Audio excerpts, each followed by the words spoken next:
Next we discuss a meromorphic function. Let G be an open set and f is a function which is defined and analytic in the set G except for poles. Then that function f is called meromorphic function. അതായത് നമുക്കൊരു open set ഉണ്ട്. ആ open സെറ്റിൽ Paul's ഒഴികെ മറ്റെല്ലായിടത്തും ഒരു function F ഡിഫൈൻഡും അനലിറ്റിക്കും ആണെങ്കിൽ ആ ഫംഗ്ഷനെ നമ്മൾ മെറോമോർഫിക് ഫംഗ്ഷൻ എന്ന് പറയും. That is a function is said to be meromorphic if the possible singularities are poles. നമുക്കറിയാം സിംഗുലാരിറ്റീസ് മീൻസ് ഒന്നുകിൽ ആ ഫംഗ്ഷൻ എസൻഷ്യൽ സിംഗുലാരിറ്റീസ് വരാം, അല്ലെങ്കിൽ റിമൂവബിൾ സിംഗുലാരിറ്റീസ് വരാം, അല്ലെങ്കിൽ പോൾസ് വരാം. If A function has possible if a function's only possible singularities are poles, then that function is said to be meromorphic function. A function is said to be meromorphic if the possible singularities are poles. Okay, then a general example is f of z equal to p of z divided by q of z, where p and q are non-constant analytic functions. Okay, next we have very important argument principle. Which states that f is meromorphic function in G with poles p1, p2, etc. pm and zeros z1, z2, etc. zn. This is zeros counted according to multiplicity. If gamma is a closed rectifiable curve, if gamma is a closed rectifiable curve such that gamma is homologous to 0, then and this gamma is not passing through the p1, p2, etc. pm, z1, z2, etc. zn, then the argument principle states that 1 by 2 pi I into integral over gamma f dash z divided by f of z dz, which is equal to summation k equal to 1 to n of gamma zk minus summation j equal to 1 to m n of gamma zj. Okay, this is we want to prove. This is argument principle. Next, proof.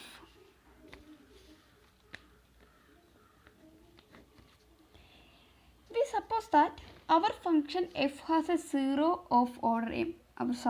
We suppose that our function f has a 0 a of order m.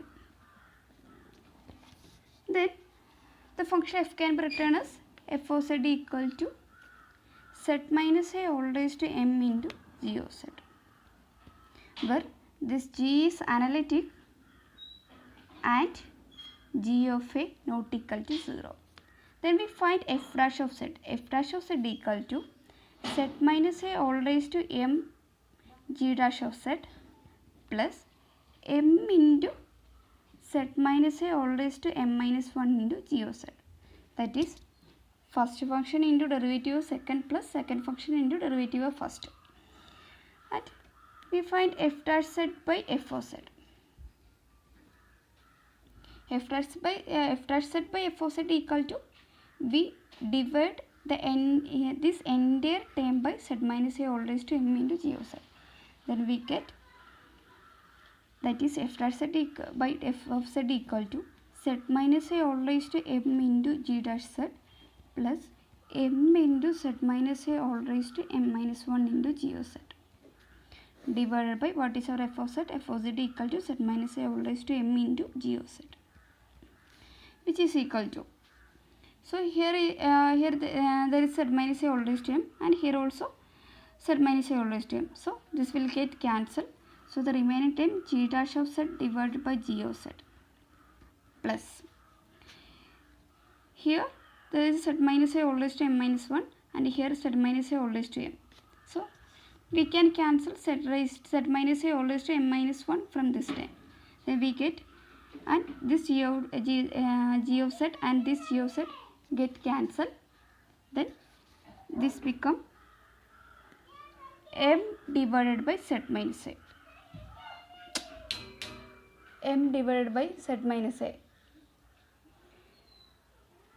We have our function G is analytic. We have our function G is analytic. G analytic implies our function G analytic implies G dash is also analytic. If a function is analytic, then its derivative is also analytic. Okay. Then this implies G dash by G is analytic. Now consider this function G dash by G. This function എവിടെയാണ് ഇതിന് analyticity നഷ്ടപ്പെടുന്നത്. This function G dash by G is not analytic when G dash by G is not analytic. When G equal to 0. G equal to 0 ആകുമ്പോഴാണ് ഈ function എന്ന് പറയുന്നത് അനലൈറ്റിക് അല്ലാത്തത് അല്ലേ. But we have our g of a not equal to 0. We have our g of a not equal to 0. And we choose a such that a is one of the zeros of this function. അല്ലേ, ഈ A എന്ന് പറയുന്നത് ഈ ഫംഗ്ഷൻ്റെ ഒരു zero ആയിട്ടാണ് നമ്മൾ choose ചെയ്തിരിക്കുന്നത്. That means a belongs to the set of all Z1, Z2, etcetera Zn. ഇതിൽ ഏതോ ഒരു സീറോയാണ് എ എന്ന് പറയുന്നത്. And actually this a is the representative of one of the zero. So generally നമുക്ക് എന്ത് പറയാൻ പറ്റും, g of z not equal to 0. That means this function g dash by g is analytic. Okay. Now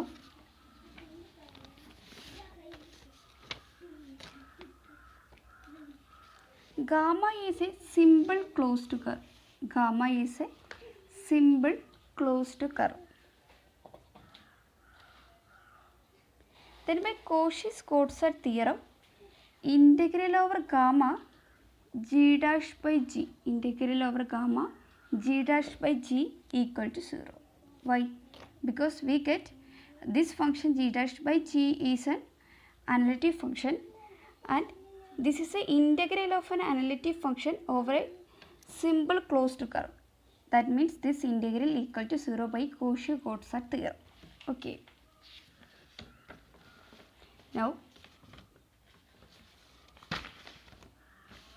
Now what is next? Integral over gamma f dash z by f of z dz. This is equal to ഈ term 0 ആയി. Next നമുക്ക് the remaining term is integral over gamma m divided by z minus a dz. Okay. And I multiply the both term with 1 by 2 pi I. That is 1 by 2 pi I integral over gamma f dash of z divided by f of z dz equal to 1 by 2 pi I into this m is a constant, m into dz divided by z minus I. This is equal to, I take this m into, now we know that 1 by 2 pi I into integral over dz divided by z minus I. This is the Winding number of gamma with respect to t, that is n gamma a. This is the case when z equal to a is the 0 of f and m is the order. ഈ z equal to a നെ നമ്മൾ 0 ആയി എടുത്തപ്പോഴുള്ള കേസാണ് ഇത്. Next we choose z equal to a is the pole of order k of the function f.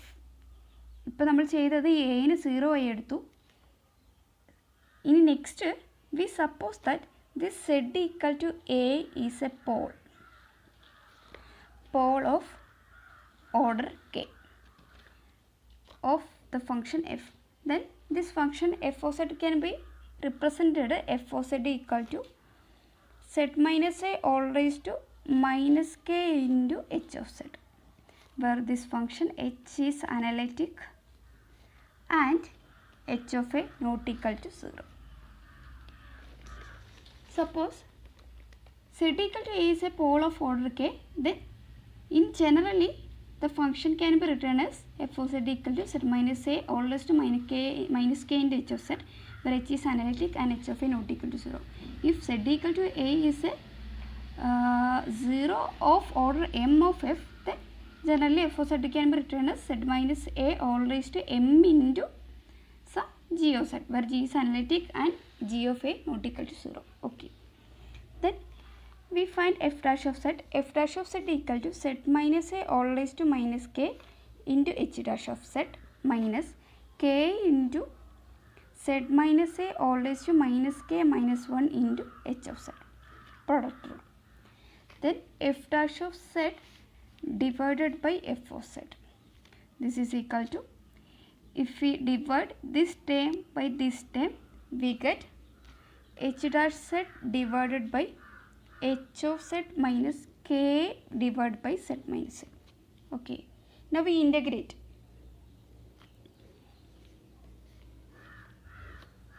Then we get similarly തൊട്ട് മുന്നുള്ള case പോലെ നമുക്കിത് എന്ത് കിട്ടും? ഈ h dash of z by h of z എന്ന് പറയുന്ന ഒരു അനലിറ്റിക് ഫംഗ്ഷൻ ആയിരിക്കും. ആൻഡ് ഇത് analytic function over a closed curve. That means by Cauchy Goursat theorem we have this integral equal to 0. Then the remaining term is integral over f dash z by f of z equals minus of integral over k divided by z minus z. Now we multiply the both term with 1 by 2 pi. It will become 1 by 2 pi integral over f dash z by f of z equal to some 1 by 2 pi I into integral over k into z minus z. This implies 1 by 2 pi I into integral over gamma f dash of z divided by f of z dz equals minus k into, then what is 1 by 2 pi I in integral over dz divided by z minus a. This is the winding number of gamma with respect to a. So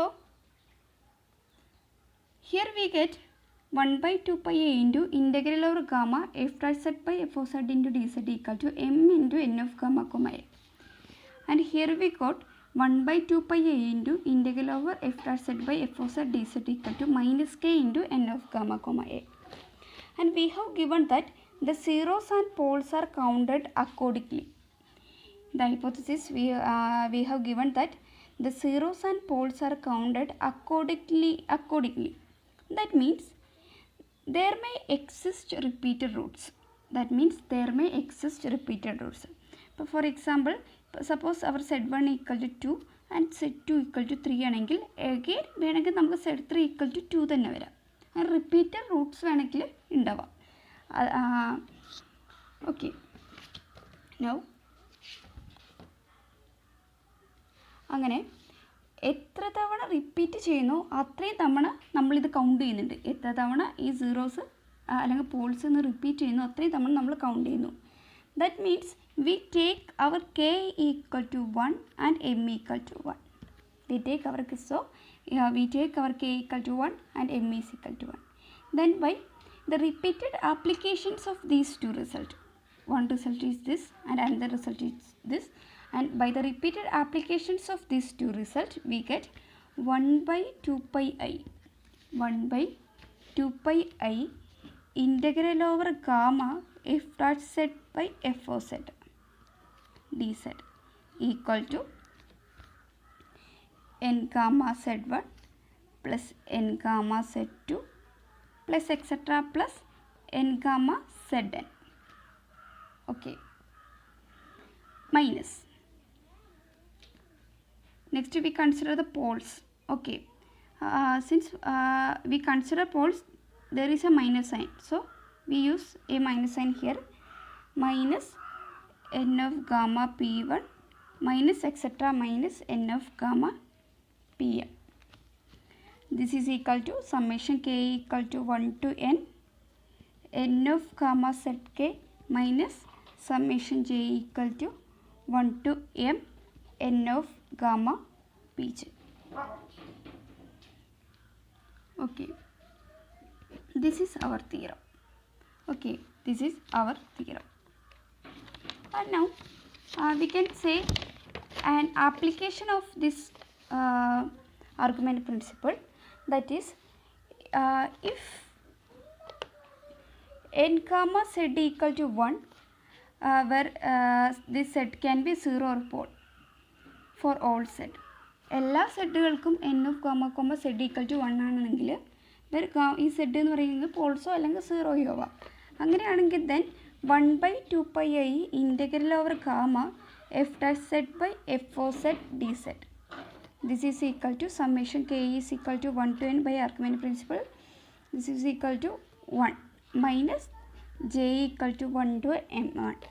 So, this is 1 plus 1 plus how many times? N times. So, this is n minus m. That is 1/2πi into integral over gamma f dash z by f of z dz equal to n minus m. That means we can use this integral for finding number of zeros and number of poles of a function. Okay.